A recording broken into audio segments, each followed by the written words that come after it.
Hello everybody, Realm Builder Guy here, and welcome back to the channel.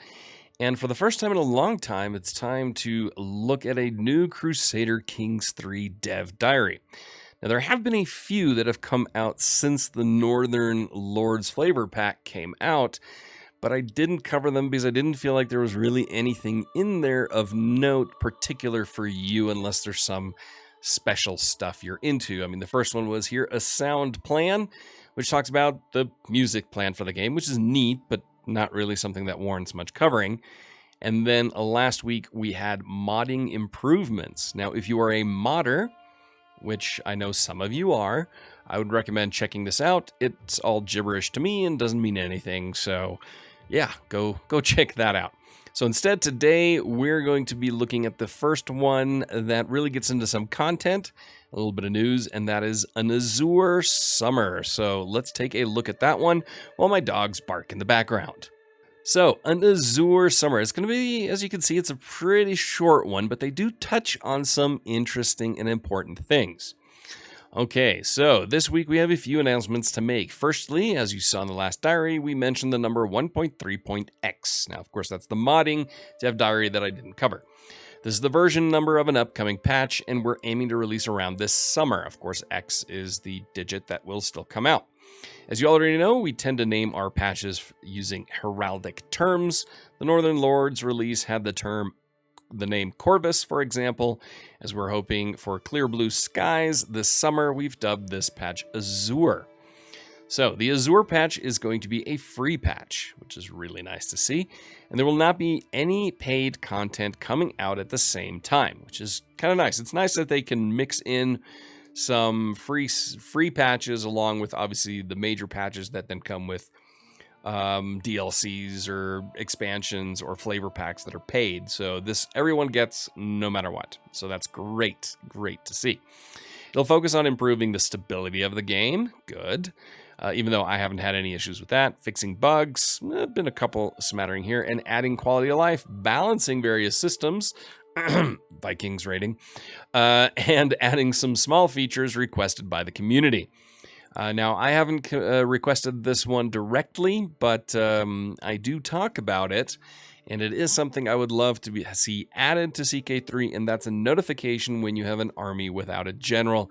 It's so easy to not see that, and honestly, in Stellaris, Europa Universalis, as well as Imperator Rome, the 3 games I play regularly, I'm pretty sure, I don't know if you have it in Hearts of Iron. Let me know in the comments below. I haven't played Hearts of Iron in over a year, but there you do get those notifications that you have an army or a navy without an admiral or general. It would be great if CK3 adds that. So anyway, we'll not go into many details in this diary. Instead, you can look forward to more info in some of the upcoming dev diaries. Very nice, more content to cover. Until then, here is a first teaser of some of the improvements that you will find in this patch.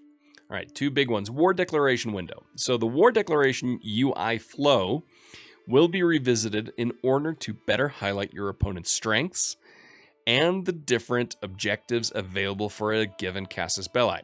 I like this because it wasn't until quite a few episodes into the Al-Andalus achievement run here on the channel. If you haven't been watching that, go watch that. I'll try to link that in the top here. That I realized you could change the objective. I think that needs to be listed, you don't have not to click on anything and then a drop down choice, but just straight up list all of them right there when you're declaring war, and you can cycle through them and it shows you on the map. I think that would be way more intuitive, and also seeing because there's a lot of open space in that window when you decide what you're going to use as your Casus Belli, to also then just list the full military roster of your enemy. Then starting men at arms. This right here is a big deal in my opinion. Starting men at arms. Rulers will now start with a contingent of men at arms, depending on their income and culture. Default men at arms will also be generated when a character is landed for the first time. So here we see an example. This is Duchess Matilda starting men at arms. So we've got 400 light footmen, 10 onagers, 100 in the light cavalry, and 100 archers. So aside from, the 6 knights she has and 2,300 levies, there's an additional 610 coming in here from men-at-arms. And that makes sense because a realm would already have something built up when you pop into the game, because obviously these rulers you take over have already been in charge. Some of them maybe a day, some of them maybe 20 years, and they'll have already built something up. So having this in there, I think, is good. Now, it's immediate upkeep costs, so they have to balance that out financially. So interesting to see how that works. And the nice thing is then also the AI automatically comes in, and you can exploit things a little bit less. Even though the AI does tend to build up men-at-arms pretty quickly, this makes it significantly more interesting, in my opinion, and also adds difficulty to it. So we hope to release Azure this summer before the vacation season. The summer vacation usually starts late June and ends by the end of July. So we're looking before the summer vacation, so that would mean, I would assume, mid-June, so in roughly 2 months from when we're reading this one here on the 20th of April. So I'd say that's good timing. Another thing we're actively working with is improving multiplayer stability. Although this is separate from the upcoming Azure patch, we're currently collecting as much data as we can, and it's a process that'll take time. At this point, we'd not want to release the improvements as a patch. Instead, we're aiming to release an open beta on Steam, where you can get access to some of the multiplayer stability improvements early. We highly recommend using this open beta when playing with your friends. This version of the game will have extra multiplayer logging enabled so that any remaining issues can be found more easily. As a side effect of these additional logs, the game will run a bit slower, both in multiplayer and single player. If you notice the slowdown, you may want to switch back from the open beta for your single player sessions. More specific info will be posted as the open beta is released. This open beta will be available sometime in the near future for Steam users. Now, I haven't actually played multiplayer. I know there are some issues, so if you are an active multiplayer player, let me know down in the comments how it's been for you and how you feel about these improvements that they're working on when it comes to stability in the multiplayer version. All right. Now, as most of you have already figured out, the first big expansion will be revealed during PDXCon in late May.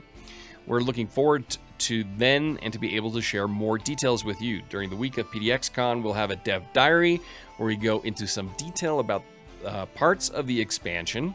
We know that you'll be hungry for more info after seeing the show.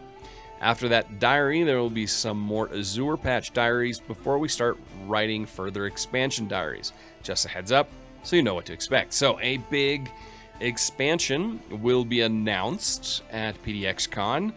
Let me know in the comments down below, first, what you wish, and two, what you expect it to be. I mean, I'll be honest, my wish is more geared towards Asia.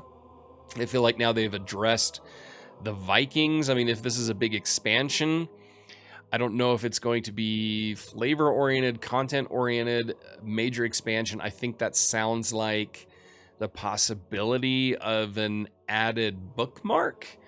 If that's the case, would you want an earlier start date than 867? Maybe a Charlemagne start and campaign for massive chaotic border gore stuff? Would you like a later start date maybe to be added, ideally after William conquers England, which was always my favorite CK2 start date, personally. I just found it the most enjoyable, the most historical, and the most stable. Or even later than that, maybe 1212 or something like that. Or if it's going to be expanding the map. If it's expanding the map, please let it expand into China and Japan. It would be great if they could make China and Southeast Asia playable. I mean, that would be absolutely fantastic. It would add so much more depth and intrigue and fun to this game. I feel like it would be possible to do so. If not, I don't know. Let me know down in the comments what you think. and what you think also of this edition here, the starting men-at-arms. I like it. I like that they're reworking the war declaration window. I think that needs to be improved. And please, please, please add a notification if you have an army without a commander. So if you enjoyed this, please hit that like button. Let me know your speculations down below. And until next time, I'm Realm Builder Guy, and I will talk to you soon. Bye.